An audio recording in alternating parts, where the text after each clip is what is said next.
எனக்கு ஒரு படத்துல வந்த காமெடி தான் ஞாபகம் வந்தது. என்னன்னு சொன்னா, ஒரு படத்துல வந்து ஒரு கோயில்ல வந்து சண்டை பிடிப்பினம். 2 தரப்புலேருந்து சண்டை பிடிப்பினம். அதாவது வந்து கோயிலுக்கு வந்து ஒரு யானை ஒன்று வேண்டி போட்டு, அந்த யானைக்கு வந்து பட்டைய போடுறதா, அல்லது நாமம் போடுறதான்னு சொல்லி சண்டை பிடிப்பினம். ஏன்னு சொன்னா, அந்த கோயில்ல வந்து சிவன் சந்நிதியும் இருக்கு, விஷ்ணு சந்நிதியும் இருக்கு. தமிழடியான் சொந்தங்கள் அனைவருக்கும் வணக்கம். வவுனியா மாவட்டத்தில் 295 மில்லியன் ரூபாவுக்கு நடந்தது என்ன? இது குறித்த செய்திகளை பார்க்க இருக்கின்றோம். அத்துடன் சட்டவிரோதமான முறையில் இடம்பெற்ற மணல் அகழ்வை படம் பிடிக்க சென்ற ஊடகவியலாளர் ஒருவர் மீது மோசமான முறையில் தாக்குதல் நடத்தப்பட்டிருக்கின்றது. அது குறித்த செய்திகளை பார்க்க இருக்கின்றோம். காணாமல் போனதாக அறிவிக்கப்பட்ட பிரபல ஊடகவியலாளர் ஒருவர் கொல்லப்பட்டு விட்டதாக தகவல் ஒன்று வெளியாகி இருக்கின்றது. அது குறித்தும் பார்க்க இருக்கின்றோம். அத்துடன் அண்மையில் இலங்கைக்கு வந்து சேர்ந்த 103 மியான்மர் நாட்டு அகதிகளையும் அந்த நாட்டுக்கே திருப்பி அனுப்பும் எண்ணத்தில் இருப்பதாக அரசாங்கம் அறிவித்திருக்கின்றது. அது குறித்த செய்திகளையும், அத்துடன் இன்று ஒரு முக்கியமான கேலி சித்திரமும் இருக்கிறது. இவை எல்லாவற்றையும் தொகுத்து இந்த காணொளியில் பார்க்க போகின்றோம். வாருங்கள் காணொளிக்குள் போவோம். மியான்மர் நாட்டிலிருந்து வந்து முல்லைத்தீவு முள்ளிவாய்க்கால் கடற்கரையில் கரையொதுங்கிய 103 அகதிகளையும் அந்த நாட்டுக்கே திருப்பி அனுப்பும் எண்ணத்தில் இருப்பதாக இலங்கை அரசாங்கம் அறிவித்திருக்கின்றது. இந்த 103 அகதிகளுடைய பெயர் விவரங்கள் மியான்மர் நாட்டு அரசாங்கத்துக்கு அறிவிக்கப்பட்டுள்ளதாகவும், இது குறித்து அந்த நாட்டோட வந்து தாங்கள் பேச்சுவார்த்தை நடத்தி கொண்டிருப்பதாகவும் இலங்கை அரசாங்கம் வெளியிட்டிருக்கின்ற தகவல்ல வந்து சொல்லப்பட்டிருக்கிறது. ஏனென்று சொன்னா, இப்ப அவர்கள் இலங்கையில வந்து அகதி தஞ்சம் கேட்டு வந்திருந்தாலுமே கூட இலங்கையில வந்து அகதி தஞ்சம் கொடுக்கிற நடைமுறை வந்து இல்லை. 1951ஆம் ஆண்டுல உருவாக்கப்பட்ட இந்த அகதிகளுக்கான கன்வென்ஷன், அதாவது வந்து அகதிகள் சட்டமூலத்துல வந்து இலங்கை கையொப்பமிடாத காரணத்தால, அந்த இதுல வந்து இலங்கை இல்லாத காரணத்தால இலங்கையில வந்து யாருக்குமே அகதி அந்தஸ்து வந்து கொடுக்கப்படுறது இல்ல. இதுவரைக்கும் இலங்கையில் இருக்கிற எந்த ஒரு நீதிமன்றத்திலையும் அகதி அந்தஸ்து சம்பந்தமான எந்த ஒரு வழக்கும் நடக்கல என்று சொல்லி சொல்லப்படுது. எனவே இந்த 103 அகதிகளையும் அவர்களுடைய நாட்டுக்கே திருப்பி அனுப்புகின்ற முயற்சியில் தாங்கள் ஈடுபட்டிருப்பதாகவும், அந்த நாட்டு அரசாங்கத்தோட வந்து பேச்சுவார்த்தை நடத்தி கொண்டிருப்பதாகவும் பொதுமக்கள் பாதுகாப்பு அமைச்சர் ஆனந்த விஜயபால அவர்கள் சொல்லியிருக்கின்றார். எனவே அவர்கள் மிக விரைவில் மியான்மர் நாட்டுக்கு அனுப்பி வைக்கப்படுவார்கள் என்று சொல்லி சொல்லப்படுது. அதே நேரம் இந்த 103 பேரும் வந்து அகதிகளாக அடையாளப்படுத்தப்படவில்லை என்று சொல்லியும் அரசாங்கம் அறிவித்திருக்கின்றது. முல்லைத்தீவில் இருக்கிற விமானப்படைக்கு சொந்தமான முகாம் ஒன்றில் இவர்கள் தடுத்து வைக்கப்பட்டிருக்கிறார்கள். இவர்களுக்கு தேவையான சகல விதமான அடிப்படை வசதிகளும் ஏற்படுத்தி கொடுக்கப்பட்டிருக்கிறது. ஆனால் வெளியார்களோ அல்லது ஊடகவியலாளர்களோ போய் அவர்களை சந்திப்பதற்கு அனுமதி வந்து மறுக்கப்பட்டிருக்கிறது. இவர்கள் மிக விரைவில் அவர்களுடைய சொந்த நாட்டுக்கு அனுப்பி வைக்கப்படுவதற்கான வாய்ப்புகள் இருப்பதாக சொல்லப்படுகிறது. சட்டவிரோதமான முறையில் இடம்பெற்ற மணல் அகழ்வு சம்பந்தமான செய்திகள் சேகரிப்பதற்கும் அவற்றை படம் எடுப்பதற்காகவும் சென்ற ஊடகவியலாளர் ஒருவர் மோசமாக தாக்கப்பட்டிருக்கின்றார். சட்டவிரோதமான முறையில் மணல் அகழ்வில் ஈடுபட்டவர்கள் வந்து இந்த ஊடகவியலாளர் மேல மோசமான முறையில் தாக்குதல் நடத்தியிருக்கிறார்கள். அந்த ஊடகவியலாளர் இப்பொழுது மருத்துவமனையில் அனுமதிக்கப்பட்டு சிகிச்சை பெற்று வருகின்றார். இந்த சம்பவம் எங்க நடந்திருக்கு பார்த்தீங்கன்னு சொன்னா, கிழக்கு மாகாணத்தில் அம்பாறையில் நடந்திருக்கிறது. அம்பாறை ரக்காமம் நைனா காடு என்று சொல்லப்படுற ஒரு இடத்துல வந்து இந்த சம்பவம் நடந்திருக்கிறது. அங்க இருக்கிற ஒரு காட்டு பகுதியில வந்து சட்டவிரோதமான முறையில வந்து வாகனங்களை கொண்டே விட்டுட்டு மணல் அகழ்வில் சில பேர் ஈடுபட்டு இருந்திருக்கணும். இங்க கிளிநொச்சியிலையும் யாழ்ப்பாணத்திலையும் நடக்கிற மாதிரி அங்க நடந்திருக்குது. அப்ப அதை கேள்விப்பட்ட ஒரு ஊடகவியலாளர், அவர் ஒரு சிங்கள ஆள் தான், அவருக்கு 50 வயசு. அவருடைய பேர் என்னென்று பார்த்தீங்கன்னு சொன்னா அச்சல் உபேந்திர என்று சொல்றது அவருடைய பேர். அவர் போயிருக்க செய்திகள் சேகரிக்கிறதுக்கும் அதை வந்து படம் எடுக்கிறதுக்கும். அப்ப வந்து அவர் மேல மோசமான முறையில் தாக்குதல் நடத்தி அவர் கொண்டு போன அந்த கேமராக்கள், ட்ரோன் எல்லாம் கொண்டு போனவராம், எல்லாத்தையும் பறிச்சு உடைச்சு போட்டாங்களாம். அதுக்கு பிறகு வந்து அவர் போலீஸ்ல வந்து முறைப்பாடு செய்து இப்ப 6 பேர் வந்து கைது செய்யப்பட்டிருக்கிறார்கள். எனவே இந்த சம்பவம் வந்து ஊடகவியலாளர்கள் மத்தியிலையும் பொதுமக்கள் மத்தியிலையும் அதிர்வலைகளை ஏற்படுத்தி உள்ளது. வவுனியா மாவட்டத்தில் 295 மில்லியன் ரூபாவுக்கு நடந்தது என்ன? உங்களுக்கு தெரியும், நேற்று முன்தினம் 1ஆம் தேதி ஜனவரி மாதம் 1ஆம் தேதி வவுனியால வந்து மாவட்ட அபிவிருத்தி குழு கூட்டம் நடந்தது. டிசிசி கூட்டம் நடந்தது. நேற்றைய செய்தியில நாங்கள் அதை பற்றி விமர்சனம் செய்திருந்தாங்க. அதை பற்றின தகவல் ஒன்றுமே வெளிவரையில. அங்க போனாக்கள் வந்து எந்த தகவலும் சொல்லல என்று சொல்லி இப்போ ஒரு தகவல் வந்திருக்கு என்று சொன்னா, அங்க வந்து வவுனியா மாவட்டத்தில் அமைக்கப்பட்டிருக்கிற பொருளாதார மத்திய நிலையத்தை பற்றி விவாதிக்கப்பட்டதாம். அந்த பொருளாதார மத்திய நிலையம் வந்து கடந்த 6 ஆண்டுகளாக மூடப்பட்டிருக்குது. அதாவது 295 மில்லியன் ரூபாய் செலவழிச்சு அந்த கட்டிடத்தை கட்டி போட்டு திறக்காமல் அதை மூடி வச்சிருக்கணும். இது என்ன புதுசா என்ன? ஒன்றை கட்டுறது, அதை திறக்காம வைக்கிறது, கட்டுறதுக்கு வர காசை வந்து திருப்பி அனுப்புறது, பொதுமக்களுக்கு சேர வேண்டியதை வந்து தேர விடாம தடுக்கிறது, அதுக்குள்ள வந்து நீயா நானாண்டு போட்டி போடுறது, மக்களுக்கு செய்ய வேண்டிய நன்மைகளை வந்து செய்ய விடாம தடுக்கிறது, இதெல்லாம் புதுசா என்ன? எல்லாமே எங்களுக்கு பழக்கப்பட்ட விஷயம் தானே. அவலாத்தையும் செய்து போட்டு பிறகு வெளிநாட்டில் இருக்கிற எங்களுக்கு சொல்றது, ஐயோ எங்கட மக்கள் கஷ்டப்படினோம், ஐயோ எங்கட மக்கள் கஷ்டப்படினோம், எங்கட மக்களை வந்து கவனிப்பார் கிடையான்னு சொல்லி எங்கள்கிட்ட இருந்து காசு பிடுங்குறது. பிறகு நாங்கள் அனுப்புற காசு தூக்கி பொக்கெட்டுக்கு வைக்கிறது, அதையும் பொதுமக்களுக்கு சேர விடாம தடுக்கிறது. இதுதானே கடந்த 15 வருஷமா நடந்துட்டு இருக்குது. அதுல ஒன்றுதான் இந்த 295 மில்லியன் ரூபாய். யோசிச்சு பாருங்க. பொதுமக்களுக்காக, விவசாயிகளுக்காக கட்டப்பட்ட ஒரு விவசாய மத்திய நிலையம், பொருளாதார மத்திய நிலையம் வந்து 6 வருஷமா மூடி வச்சிருக்கணுமாம். நான் கொஞ்ச நாளைக்கு முதல் போட்ட ஒரு வீடியோவில் ஒரு கதை ஒன்று சொல்லியிருந்தேன். நான் என்னென்னு சொன்னால், சின்ன வயசில் நாங்கள் பள்ளிக்கூடத்தில் படிக்கக்குள்ள வந்து பள்ளிக்கூடத்தில் வந்து கிரிக்கெட் மட்டையல், கிரிக்கெட் பந்து, ஃபுட்பால் எல்லாம் இருக்கும். எங்கே இருக்கும்னு சொன்னால் அதிபற்ற ஆஃபீஸுக்குள்ளே இருக்கும். பயங்கர பத்திரமா இருக்கும். தூசு பிடிக்காமல் ஒரு சின்ன கீறல் கூட விடாமல் அப்படியே பத்திரமா இருக்கும்.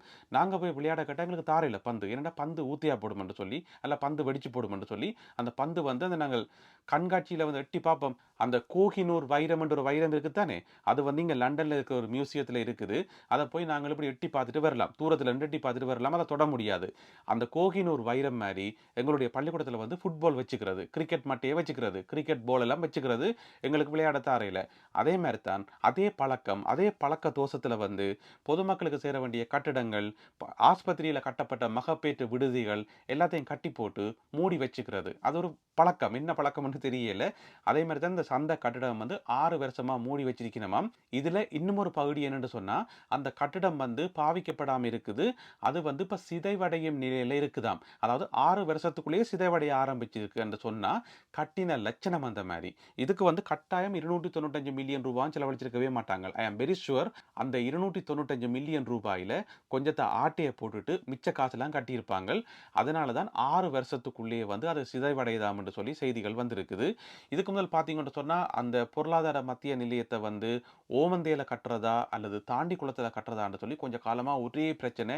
உங்க எல்லாருக்கும் அந்த பழைய கதை தெரிஞ்சிருக்கும்னு நினைக்கிறேன். ஓமந்தேல கட்டுறதா, தாண்டிக்குளத்துல கட்டுறதா, தாண்டிக்குளத்துல கட்டுறதா, ஓமந்தேல கட்டுறதான்னு சொல்லி மாத்தி மாத்தி சண்டை புடி என்று பிடிச்சு கடைசியா வந்து 3 முறிப்புல கொண்டே கட்டி அதையும் திறக்க விடாமல் அந்த 295 மில்லியன் ரூபாயை அப்படியே வேஸ்ட் ஆக்கி வச்சிருக்குது எங்களுடைய வவுனியா மாவட்டத்தில் இருந்த எல்லாரும் தான். இதுக்கு எல்லாருக்கும் பங்கு இருக்கு.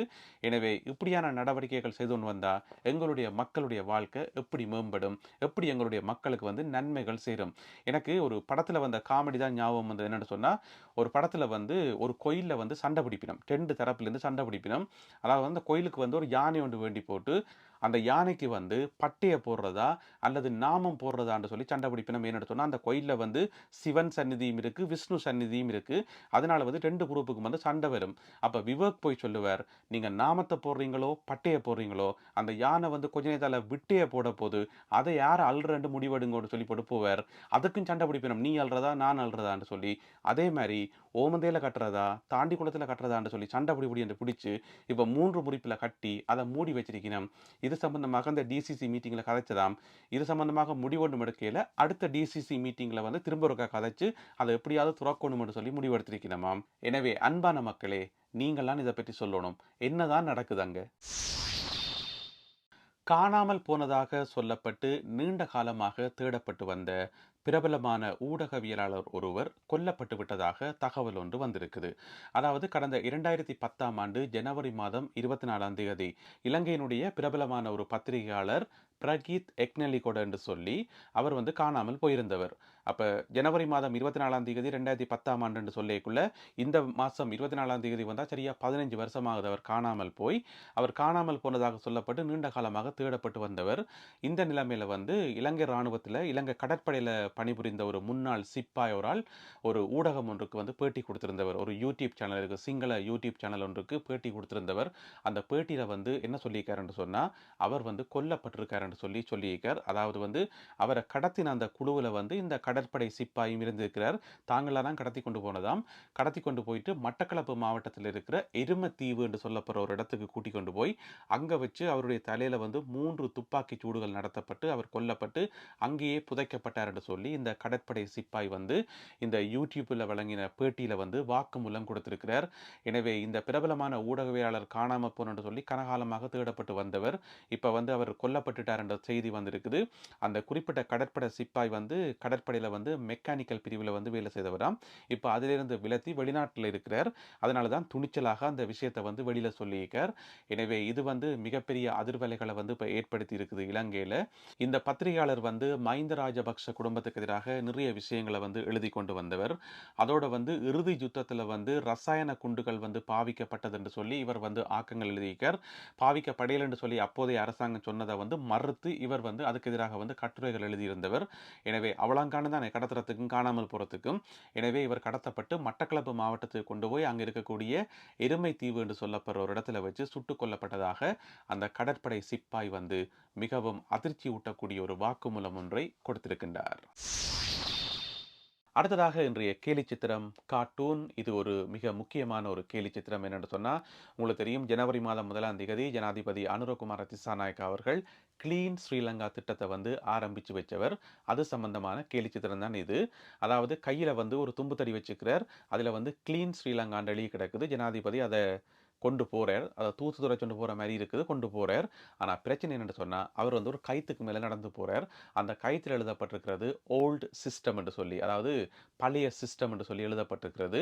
எனவே பழைய சிஸ்டம் என்று சொல்லப்படுற இந்த கயிற்றில் வந்து அவர் ஏறி நடந்து போய் கிளீன் ஸ்ரீலங்கா திட்டத்தை வந்து முன்னெடுக்கைக்குள்ள வந்து அந்த கயிறு வந்து அறுந்து ஒரு சின்ன ஒரு இழையில தான் தொங்கிக் கொண்டிருக்குது. எனி டைம் அறுந்து விழலாம் என்று எல்லாமே இருக்குது. எனவே இதுதான் பிரச்சனை. என்னதான் ஜனாதிபதி அனுரகுமார திசாநாயக்க அவர்களுக்கும் புதிய அரசாங்கத்துக்கும் வந்து இலங்கையை மாற்றணும், இலங்கையை வந்து நிறைய லஞ்ச ஊழல் இல்லாத ஒரு நாடாக கொண்டுவரணும்னு சொல்லி நிறைய கனவுகள் இருந்தாலும் இன்னமுமே வந்து அந்த பழைய சிஸ்டம் வந்து இருந்துருக்கு தானே. என்ன இருந்தாலும் அந்த 70-75 வருடமாக ஊறி போன ஒரு விஷயத்தை வந்து 3 மாசத்துக்குள்ள மாற்றலாமா?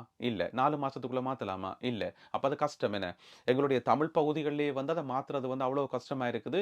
அதனால தான் அரசு அதிகாரிகளோட எல்லாம் வந்து முரண்பட வேண்டி கிடக்குது. எனவே இந்த பழைய சிஸ்டத்தையும் அதில் ஊறி போய் இருக்கிறவர்களையும் சமாளித்து கொண்டு எப்படி புதியதொரு நாட்டை வந்து புதியதொரு அரசியல் கலாச்சாரத்தை வந்து ஜனாதிபதி அனுரகுமார திசாநாயக்க அவர்கள் கட்டியெழுப்ப போறார் என்றதை நாங்கள் பொறுத்திருந்து பார்க்கணும். எனவே என்ன செய்ய போகின்றார் ஜனாதிபதி அனுரகுமார திசாநாயக்க அவர்கள்? பொறுத்திருந்து பார்ப்போம்.